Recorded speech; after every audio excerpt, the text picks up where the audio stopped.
This is true media centric. This is I used to call a scientific wrestling match. There Couple you of good guys, and that's my book, whatever it takes. And there are relics around of my service in Washington. This is the new makeshift nook. Back in the last year of Newsmax television, it was over here to my left in a little more telegenic nook here at the house. But so you're a Milwaukee guy, or I'm in Milwaukee, originally Chicago, but I've been here most of my life up in, Cool. yeah, if I show you outside. Where are you now, Phoenix? I am in beautiful Scottsdale, Arizona. Do you see the snow out there? Buddy, yeah, but here's the thing. This is why my grandparents loved Milwaukee, because like you, they made the pilgrimage from Chicago. My granddad was director of scouting for the Cubs when I first arrived on the planet, and he moved to the Milwaukee Braves, and every Monday there would be a case of Miller on the doorstep. Oh, I don't doubt that at all. What year was that? This would have been, let's see, I arrived in 58, so I think he went with the Braves in 61. Well, they were just come over from, they came over and won the pennant in 57. Sure did, 57, 58, yeah. Yeah, and they lost in 58, but they moved from Boston. I just wrote a book on that. Oh, how cool. I got to get it. Well, you look more TV than I do, and it bothers me because I don't know, pal. You've got that very hip salt and pepper thing, kind of like Spock in Mirror, Mirror, that little goatee from the Empire. I like that. Yeah. Nobody tells me that, but I want to talk about your grandfather. He had a pretty big career in the bigs, 15 years. Yes. He was a long time with Detroit, like it seemed like 10 years with Detroit. What was it like? Up in 26 when he was 22, and Ty Cobb was the playing manager. Get out of town. Tyrus Raymond Cobb calls up Raymond Hall Hayworth. My granddad was catching in the Texas League at the time. He says, "Hey, you don't know hot till you catch 2 games of a doubleheader in Shreveport in day baseball in summer in a full wool uniform." Yeah, that's exactly right. Nobody knows, and these kids are so spoiled today. But he had a nice career. I mean, to hang around. He played with Leo DeRocher. He played with Hank Greenberg. Greenberg, Charlie Gehringer, the 2 Hall of Famers on his 35 World Series team. I got to go back, and I got a crew from WDIV Channel 4 Detroit and chronicled their great reunion. This would have been June 12th, 1983. And I got to talk to Hank Greenberg about his greatest memory. And he said, they won it all they won the pennant in 34, lost to the Gas House Gang, won it all the next year in 35. And then he said in 44, he was listening to the series Armed Forces Radio in Burma. Wow. But he makes it back the next year in time to join the team, get a couple of key hits, and play in the 45 series. Well, it's just storybook. What was it like growing up knowing that your grandfather played? And did your dad play? And did you play? My dad, I was a guy who did not have my granddad's arm down to second. I was also an offensive tackle shot putter, and so this elbow was carrying glass from an incident. I'll spare you the story. At any rate, no, I did not get the DNA to make the throw to second or hit the curve.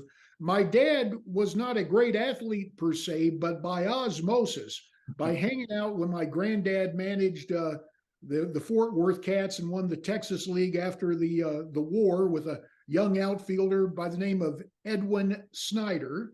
Mm-hmm. And Monty Baskell, who of course was on Tommy Lasorda's staff as pitching coach later in the 80s. Anyway, between that and all the other stops, my dad is in the Army, in the Caribbean Command, in the Panama Canal Zone, and he manages that team to the Caribbean Series championship just by hanging out in the clubhouse. That's amazing. Yeah, isn't that something? My book last year was on County Stadium. It's about the history of Milwaukee County Stadium. It's County Stadium, baby. The Perinis owned the team, and my granddad's youthful nemesis, Bertie Tibbetts. Sure. They were buddies, but Bertie, believe it or not, my granddad broke a bone, after those great years in the mid-30s. He broke a bone in his arm challenging a foul tip. And the Tigers decided he was too old. And who did they bring in as part of the youth movement? Bernie Tibbetts. So that tells you how long ago this was. Yeah. I'm never, I don't know why I'm so enamored with baseball. Do you still find yourself, is that your game? Do you have another game, or what is? I obviously I was a football player that paid for my education. I was a pretty good shot putter. North Carolina? Carolina, I'm an NC State guy, but North Carolina, the first indoor championship in track, and I won as a junior in 1975. Not huge putts, 52 feet or whatever, but I enjoyed that. But baseball is America's game, and I was blessed. My career, man, when I was out here as the sports anchor at Channel 10, I actually scored the gig before MLB vertically integrated everything. I actually did Chicago Cubs Cactus League play-by-play for the little station down in Coolidge, Arizona, KCKY. They had it all worked out. And so I would do Cactus League games when Harry and the Cubs were not on WGN, which was most of the time. I got to do that for 2 years. And then when the vertical integration came and MLB was handling the Arizona Fall League, I was the inaugural voice of the Fall League. And the management at Channel 10, our news director, Dave Howell, was so great. He would send the trucks, because I was doing 2 games a day. I do an afternoon game on one station.